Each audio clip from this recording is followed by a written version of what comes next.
再来看台湾的 AI 年会 AI 台湾，今仔伫台北举行，有130间的企业参加。数位部的处长李怀林指出讲，咱台湾发展的重点是要推动产业 AI 化、AI 产业化，帮公部门甲民间企业合作有愈侪 AI 让人工智慧的应用。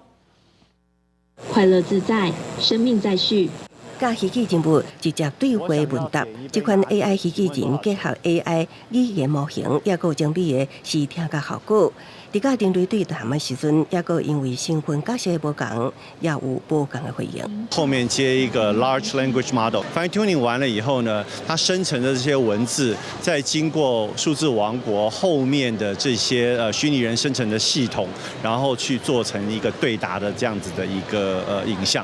会当互机器人物互动更加真实，也有人利用多角色训练技术模型，将实际影像转换风格，搁生成祝福词，直接做成副卡。AI 应用一直出来，也有业者研发全台第一个带有双手骨的 AI 服务型机器人，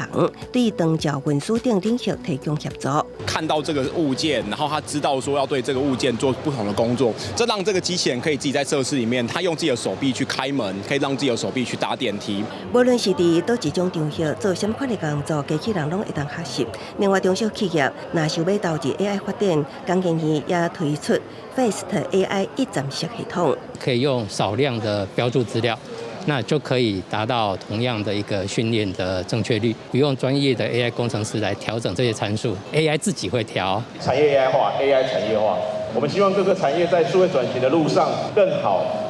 成本更低，解决方案更有效率的 AI。台湾 AI 指标性年会 AI 台湾2023伫台北举行，吸引130间的企业参与。安怎应用全球 AI 事件？数位部将重点放伫产业 AI 化、AI 产业化，希望公司协力创造更加侪应用。记者综合报道。